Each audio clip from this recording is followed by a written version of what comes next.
Morning বন্ধুরা, কেমন আছো সবাই? আমি রীতা। আমার আরেকটি নতুন ব্লগে তোমাদের সবাইকে স্বাগত। আশা করি তোমরা ভালো আছো আর আমরাও বেশ ভালো আছি। তো বন্ধুরা, আজকে হচ্ছে শুক্রবার আর এখন বাজে 6টা। তো আজকে না ঘুম থেকে উঠতে বেশ দেরি হয়ে গেছে, কারণ কালকে রাত করে ঘুমানো হয়েছে তো তাই। তাছাড়া গরমের দিনে না ঘুমটা তাড়াতাড়ি ভেঙে যায়, কিন্তু আজকে না একটু দেরি করেই ঘুম থেকে ওঠা হয়েছে। একদমই উঠতে ইচ্ছা করেনি, কিন্তু উঠতে তো হবে। তো দেখো বন্ধুরা, ঘুম থেকে উঠে তো সব কাজ শুরু করে দিয়েছি। আরেকটি কথা বন্ধুরা, আমার এই চ্যানেলে যদি তোমরা নতুন হয়ে থাকো তাহলে চ্যানেলটি সাবস্ক্রাইব করে দাও, আর যদি ভালো লাগে ভিডিওটি তবে একটি লাইক করবে, কমেন্ট করবে। আর আমার চ্যানেলটি যারা সাবস্ক্রাইব করে রেখেছো তাদেরকে আমার অসংখ্য ধন্যবাদ। তো বন্ধুরা, দেখলেই তো সকালের প্রকৃতিটা তোমাদের দেখিয়ে আমি ঘরের সামনেটা ঝাড় দিয়ে জল দিয়ে দিয়েছি। তারপরে ঘরে এসে ঘরটা ঝাড় দিলাম, আর সঙ্গে আমার টিনা সোনাকেও জাগিয়ে দিলাম। ছেলেকে ডাকলাম, তাও ঘুম থেকে উঠিনি। বলছে, মা আজকে তো পড়া নেই, মানে টিউশনে নেই, একটু বাদে উঠছি। তাই জন্য ওকেও আমি আর বিরক্ত করলাম না। তাই ঘরে ঝাড় দিয়ে থালা বাসন ধুয়ে এই যে ও এখন উঠে গেছে, আর আমি বিছানাটাও পরিষ্কার করে ফেলছি। আর ছেলে বাথরুম করছে, ফ্রেশ হচ্ছে। ও বাইরে বাইরে থেকে এসে তো পড়তে বসবে, আর আমি এদিকে আমার কাজটা শুরু করছি। আর এখন ঘরে ডাস্ট ক্লিনিংটা করবো।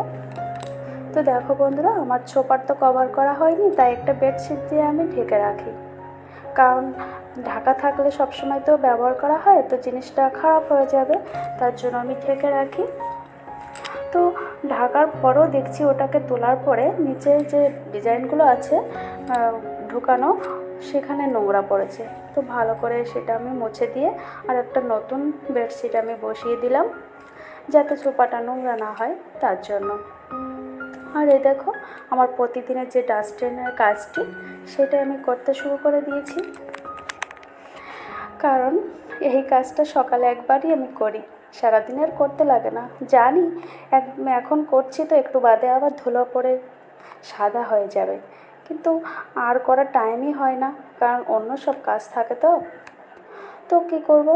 সকাল সকাল ঘুম থেকে মানে 6টার সময় তো উঠেছি, আজকে একটু লেট হচ্ছে, তাও দ্রুত কাজগুলো কমপ্লিট করছি। তো ঘরে ডাস্ট ক্লিনিংটা করে আমি ফ্রেশ হয়ে চলে আসছি দোতলায়, আর এখন আমার দোতলা ক্লিনিংটা করতে হবে। আর এই যে রুমটা দেখছো না, আর এখানে আমরা ঘুমাই না, তো এখানে হচ্ছে বসে একটু মারামাস করি, এখানে ঘুমানো হয় না। আর এই যে ছেলের পড়ার টেবিল, ও এখানে পড়াশোনা করে, তো অনেক সময় আবার খাটের উপর করে, আর আমি এই ঘরটা এসে এডিটিং করি, কারণ কাচের জানলা আর সব জায়গায় আটকানো থাকলে না বাইরের থেকে কোনো আওয়াজ আসে না, তার জন্য আমি এখানে এডিট করতে হয় আসি। তো বন্ধুরা, ঘরটা পুরো সব জায়গায় ঝাড় দিয়েছি, আর আমার এই পাশটা বাকি আছে, তো এখানে ঝাড় দিলেই আমার হয়ে যাবে। আর দেখো, আমার শাশুড়ি মা বারবার নিচের দিকে যাচ্ছে আবার আসছে, মানে আমাকে কিছু কথা বলছিল।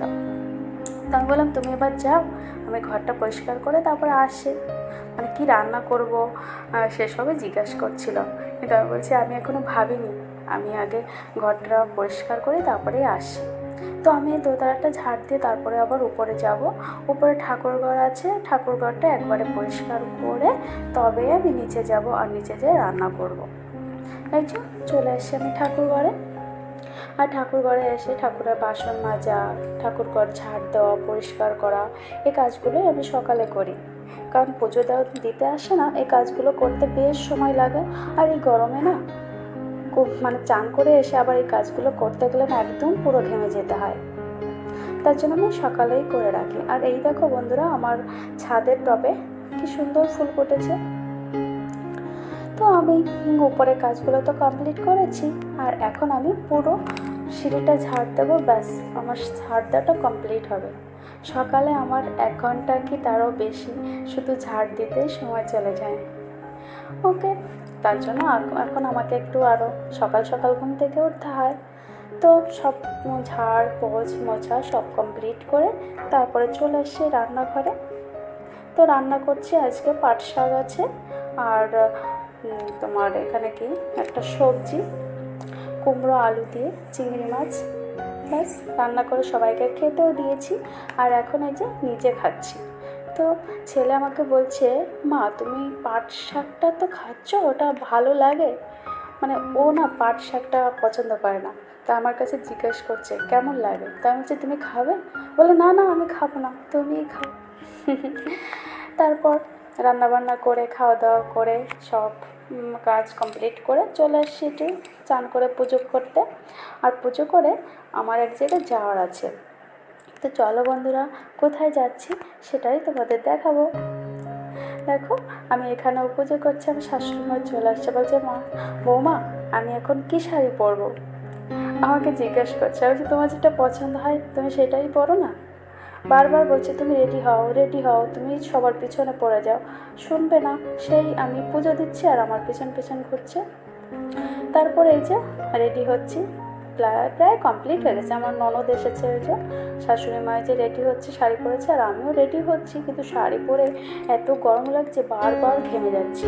আর এই যে গামছা দিয়ে মুখ মুছছি। তো বন্ধুরা আজকে হচ্ছে আমার ছোটো দেওয়ারের ছেলের বার্থডে, তো সেখানেই আমরা যাওয়ার জন্য এই যে রেডি হচ্ছি। আমার ছেলে আগে ভাগেই চলে গেছে ওই বাড়িতে, আর এখন আমরা যাচ্ছি। প্রচুর রোদ, দেখো আমার ননদের কি কাঁপবি, ঘরের মধ্যে বসেই ছাতাটা মেলে নিয়েছে, তারপর আবার সেটা বন্ধ করে দিয়েছে। তো এই যে আমরা চলে এসেছি, আর সব গুছিয়ে এই যে আমার বার্থডে বয় বসে গেছে কেক কাটার জন্য। এই যে সব পিচকিরা এখানে বসে সেলফি তুলছে, ফটো তুলছে, আর আমিও একটু ভিডিও করে নিয়েছি। আমার এই পুচকুটার এবার 3 বছর হয়ে গেল। তো এই যে কেক কাটা শুরু হয়ে গেছে। তো ওরা সব ভাই বোনরা মিলে একসঙ্গে যে কেকটা কাটছে। তো কেক কাটার পরে আমাদের খাওয়া দাওয়া ছিল, আর আজকে বার্থডে খাওয়া দাওয়া হচ্ছে বিরিয়ানি ছিল, পায়েস ছিল, সঙ্গে কোল্ড ড্রিঙ্কস, এইসব সবই ছিল। তো সবাই আমরা একই সঙ্গে খেতে বসে গেছি। এই যে শাড়ি পরে আর আমি পারছি না গরমে, তাই শাড়ি খুলে এই যে নাইটি পরে নিয়েছি, বাড়ি থেকে নাইটিটাও নিয়ে গেছি। তো ওখান থেকে বেশ সময় আমি থেকে রাত্রে বাড়িতে এসেছি, সন্ধ্যার পরেই এসে এই যে রাত্রে জামা কাপড় তুলছি। তো সন্ধ্যা লেগে গেছে, দেখো না বন্ধুরা আকাশটাও মানে চারিপাশটা একটু অন্ধকার অন্ধকার দেখাচ্ছে, আসতে বেশ সময় লেগে গেছিলো, মানে ওখানেই আমি অনেকটা সময় থেকে গেছিলাম। তারপর বাড়ি এসে এই জামা কাপড় তুলে সন্ধ্যা দিতেও বসে গেছি। তো বন্ধুরা এতক্ষণ ধরে আমার ভিডিওটি দেখার জন্য তোমাদের অসংখ্য ধন্যবাদ। তো সন্ধ্যা দিয়ে এখন আমি নিচে যাব। নিচে আবার আজকে যেহেতু বাড়িতে ছিলাম না, তাই বিকালে সন্ধ্যায় যে কাজগুলো করি আমি সেগুলো তো করতে পারিনি।